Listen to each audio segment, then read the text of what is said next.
E aí, pessoal, beleza? Cris aqui, mais um vídeo agora, pré-semana 17. Só para avisar, eu ainda não tenho um cenário, tipo, bacanudo daqueles para gravar vídeo. Então, tipo, eu tô testando diferentes ambientes da casa, já é. Então aqui tem árvore de Natal, aqui tem uma plantinha. Depois, se você puder deixar um comentário aí e falar o que você prefere, porque esse aqui eu não tô gravando no computador, igual eu gravei os outros. Os outros dois vídeos do canal eu gravei no computador. Esse aqui eu tô gravando pelo celular, tô até sem microfone, porque eu ainda não tenho aquele microfone de lapela também. Enfim, se você puder deixar um comentário dizendo se ficou melhor, se ficou pior, como você prefere, seria show. Inclusive, também estava dando uma estudada aí nas coisas de YouTube, eu vi que era importante pedir para vocês curtirem, comentarem, compartilharem, enfim, tudo que vocês puderem fazer para ajudar o canal a crescer, se inscrever e tal, ia ser muito show, beleza? Então vamos aí falar de semana 17, Buffalo Bills, Philadelphia Eagles, e é isso, vamos testando aí e a gente vai conversando. Boa, então vamos lá. Primeiro de tudo, eu tenho visto aí ao longo da semana, principalmente aqui no Brasil, muitas pessoas dando o Philadelphia Eagles como favoritos, porque a defesa terrestre do Buffalo Bills não é confiável. Então, assim, os Eagles já ganharam por causa de Saquon Barkley e o A.J. Brown também, que é um baita de um wide receiver. Então, tipo, já tem muita gente dando como vitória certa dos Eagles. Eu não concordo com isso, não como torcedor dos Bills, mas como fã de futebol americano, eu não concordo com isso. E aí, estudando sobre a partida, dando uma pesquisada em sites gringos e tal, eu achei uns números muito interessantes que vão te mostrar como o Philadelphia Eagles, apesar de serem um baita time, tá? São muito bons, tem vários jogadores muito bons, e são atuais campeões de Super Bowl, mas que apesar disso tudo, nessa temporada eles não estão sendo nenhum bicho de sete cabeças, e os Bills têm total condições de ganhar esse jogo. Eu tô com umas coisas escritas aqui embaixo, então se você me vê olhando para baixo, é porque eu tô lendo aqui, tá bom? Porque é impossível decorar todos esses números. Mas aí aqui, ó, falando de jardas terrestres e jardas aéreas. Então vamos começar por jardas terrestres. O Philadelphia Eagles tem uma média de 121,7 por jogo, enquanto o restante da NFL tem 116,9. Então os Eagles estão um pouquinho acima da NFL. Por outro lado, se for olhar as jardas aéreas, o Philadelphia Eagles tem uma média de 197 por jogo, enquanto o restante da NFL tem 211 por jogo. Então eles estão um pouco, na verdade, estão 14 jardas, 13 jardas abaixo da média da NFL.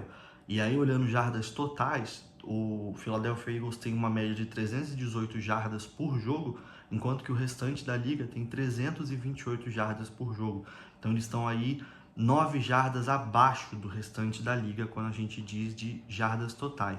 Aí olhando conversão de first down, o Philadelphia Eagles tem uma média de 18 first downs convertidos por jogo, na verdade 18,5, enquanto que o restante da liga tem 19,5. Em conversão de terceira descida eles têm uma média de 37%, enquanto que o restante da liga tem 39%. E quarta descida, eles têm uma média de 61%, que é uma média muito boa para conversão de quarta descida, enquanto que o restante da liga tem 55%, eles estão um pouquinho acima. E aí aqui vem a grande chave do Philadelphia Eagles, que é de fato onde eles são muito bons, que é conversão na end zone. Ou seja, uma vez que você deixa os Eagles chegarem na end zone, a chance deles marcarem o touchdown é muito grande. Eles têm uma média de 71,7 de conversão na endzone, o que significa que se eles chegam 10 vezes na endzone, em 7 vezes eles marcam o touchdown. Só para você ter uma ideia que umas 2 semanas atrás, no jogo contra o New England Patriots, eu trouxe esse mesmo número dos Patriots, e o número deles era algo de 55%, 41%, não lembro. Ou seja, a cada 10 vezes que eles chegavam na end zone, eles faziam 4 touchdowns, ou 5 touchdowns, agora eu não lembro. Já os Eagles, eles têm 71,7. Então, se eles chegam 10 vezes, eles fazem 7 touchdowns. E eles são os melhores da liga nesse quesito, tá bom? Então, aqui, de fato, é o que a gente precisa prestar mais atenção do Philadelphia Eagles. E aí, para fechar, pontos por jogo. Então, o Philadelphia Eagles tem uma média de 23,3 pontos por jogo, enquanto que o restante da liga tem uma média de 23,2 pontos por jogo. Eu trouxe esses dados aqui para mostrar como, de um modo geral, o ataque do Philadelphia Eagles tá muito na média do que a liga produz. Então, assim, não vai ser... Então, assim, em relação a que eu quero dizer, o ponto que eu tô querendo provar, né, do bicho de 7 cabeças, é que o Philadelphia Eagles, de um modo geral, é bem parecido com Patriots, que a gente já enfrentou e já venceu, vencemos um, perdemos outro, bem parecido com Baltimore Ravens, que enfrentamos lá na semana 1, parecido com mais quem que a gente pegou aí recentemente, talvez até o próprio Cincinnati Bengals, que agora que o Joe Burrow voltou, tá melhorando.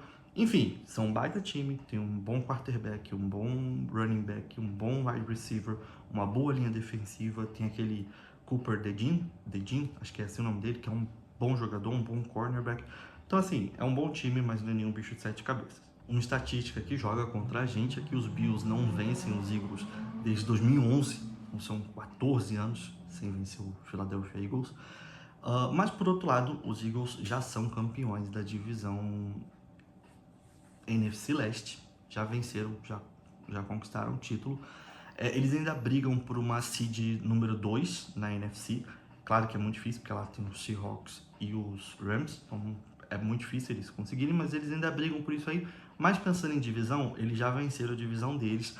E aí, assim, faltando 2 rodadas para acabar, 2 semanas para acabar a temporada, eles já tendo vencido a divisão, pode ser que eles venham ali de um pouco corpo mole, não corpo mole, mas assim, a gente sabe que o foco mesmo de todo mundo é a pós-temporada. Você joga a temporada regular para você chegar bem na pós-temporada.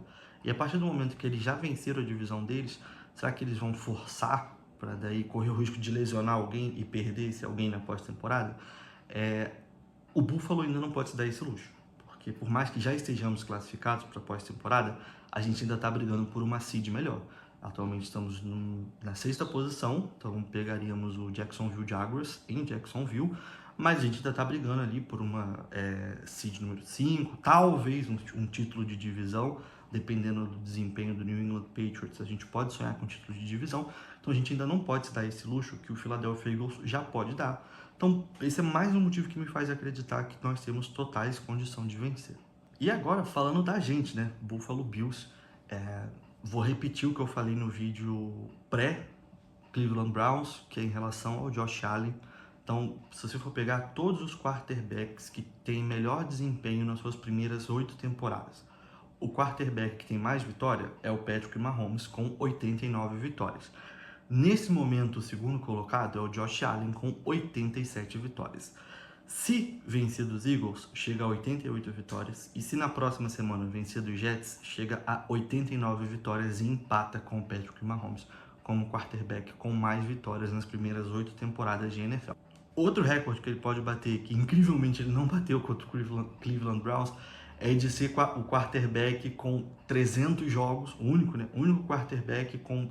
Nossa, que tá difícil isso aí. O único quarterback com 300 touchdowns, tendo menos de 30 anos, e o quarterback a fazer isso com menos jogos. Se na rodada passada ele teria feito isso com 126 jogos, nessa ele faria com 127. Falta um touchdown para ele bater esse recorde de primeiro quarterback a alcançar 300 touchdowns tendo menos de 30 anos e 127 jogos. Provavelmente o recorde que pode ser batido, e dessa vez pelo James Cook, é de alcançar o Thurman Thomas como o jogador dos Bills a ter 13 ou mais jogos correndo mais de 100 jardas. Na verdade, eles chamam de 100 jardas de scrimmage, que daí é tanto correndo quanto recebendo. Mas a gente sabe que dessas jardas, tanto do Cook quanto do Thurman Thomas, papo de 90%, 95% é correndo. Então, se dessa vez, se nesse jogo contra os Eagles, o James Cook conseguir mais de 100 jardas, ele chega a 13 jogos na temporada com 100 jardas ou mais e ele iguala o Thurman nesse recorde. E outro número bem legal é que o Buffalo Bills tem 12 vitórias seguidas jogando em casa no mês de dezembro ou janeiro desde 2021. É o melhor recorde da liga.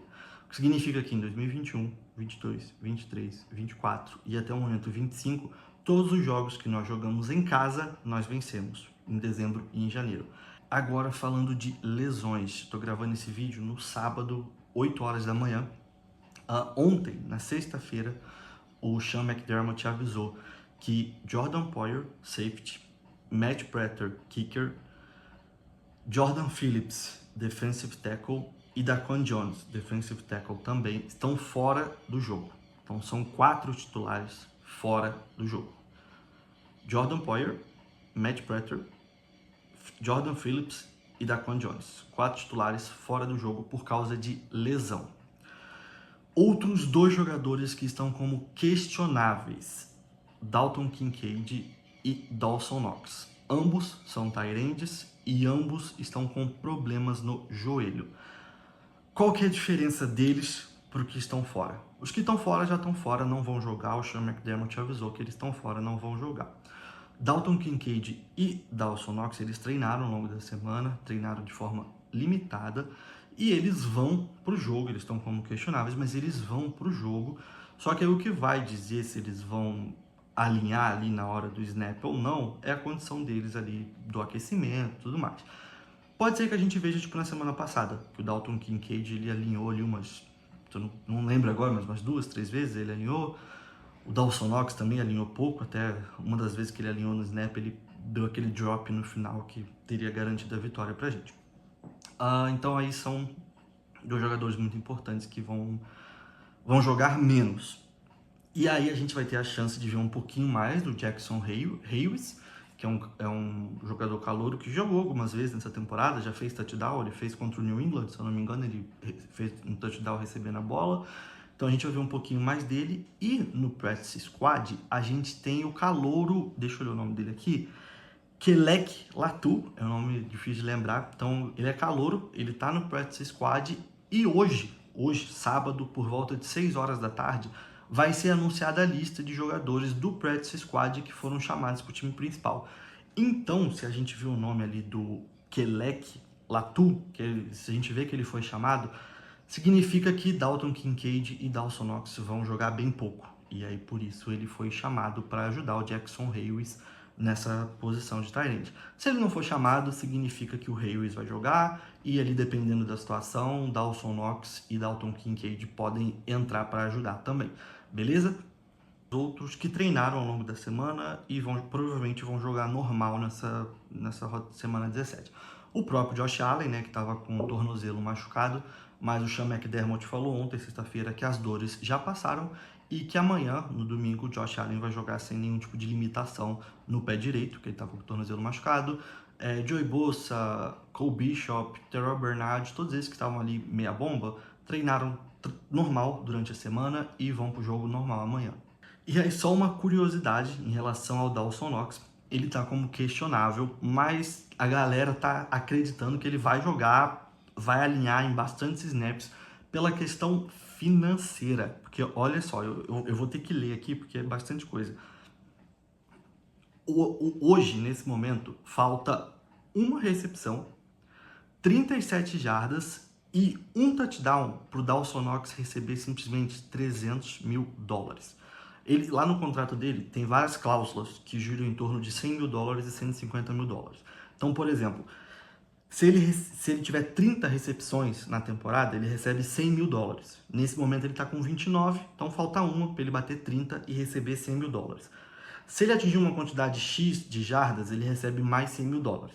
Está faltando 37 jardas para ele alcançar esse X. Então ele vai receber mais $100 mil. E também uma quantidade X lá de touchdown, acho que são 4 touchdowns, ele recebe $100 mil. Ele tem 3, se ele fizer mais um, ele chega em 4 e recebe esses 100 mil. Ou seja, se nesse jogo ele tiver uma recepção, 37 jardas e um touchdown, o que não é nenhum absurdo para a posição de tight end, ele recebe $300 mil. Mas tem mais.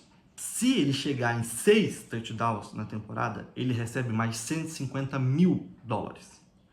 E se ele chegar em 8 touchdowns na temporada, ele recebe mais $150 mil. Então só aí a gente já está falando de $600 mil. E se ele chegar em 40 recepções, no momento ele está com 29, mas se ele chegar em 40, ele recebe mais $150 mil. Então a gente está falando de $750 mil que o Dawson Knox ainda pode receber nessas 2 semanas. Então eu acho que, vários especialistas americanos, especialistas em Buffalo Bills, acham que mesmo machucado, a gente vai ver o Dawson Knox aí contra os Eagles e provavelmente contra os Jets. Claro que não vai jogar o jogo inteiro, não vai alinhar em todos os snaps, mas em alguns momentos a gente vai ver ele porque ele tá precisando de bem pouquinho para ganhar uma grana muito alta. E aí, pra gente fechar o vídeo, até ficou um pouco mais longo do que eu gostaria, tô muito suado, já tá aparecendo aqui. Cara, acho que esse jogo contra os Philadelphia Eagles tipo assim, o Buffalo Bills não pode começar dormindo como foram os últimos 4 jogos. Então, por exemplo, pegando os últimos 4 jogos, contra o Pittsburgh Steelers, a gente saiu perdendo de 7-0. Eles marcaram um touchdown primeiro. Cincinnati Bengals, a gente saiu perdendo de 7-0. Eles marcaram um touchdown primeiro. New England Patriots, a gente saiu perdendo de 21-0. Eles marcaram 3 touchdowns no primeiro e no segundo quarto e abriram 21-0. E Cleveland Browns a mesma coisa. Saímos perdendo por 7-0. Eles marcaram um touchdown na primeira campanha deles. Então, assim, tem sido um problema de Buffalo. O time começa dormindo. O time começa muito mal. Contra Bengals, Browns, Steelers, com todo respeito, né? O próprio Patriots, a gente conseguiu virar. Patriots a gente estava perdendo de 21-0 em Foxborough e a gente virou. Cara, mas o Philadelphia Eagles é o Philadelphia Eagles, é o atual campeão do Super Bowl. Eu mostrei lá no início do vídeo que o ataque deles é average, é médio, tá no padrão ali mediano da liga. Mas, cara, você vai deixar eles fazer 7-0, 14-0? Talvez fique difícil virar. Então, acho que esse é se o Sean McDermott estiver vendo esse vídeo, esse é o conselho que eu tenho pra ele, rapaziada, entrar ligada no 220 desde o início, não marcar bobeira. E se a gente conseguir entrar nessa rotação alta, jogando em casa, dezembro, o Philadelphia já classificado e já campeão da NFC, a NFC deles lá, eu esqueci, e a gente ainda brigando pela AFC Leste, eu acho que a gente tem tudo para ganhar. Eu tô confiante pra caramba. Se você puder compartilhar, comentar, enfim, fazer tudo aí para ajudar, deixar um comentário dizendo se você gostou desse novo formato de vídeo. Eu espero que a falta de microfone não tenha feito tanta falta. E é isso aí. Valeu, pessoal. Go Bills!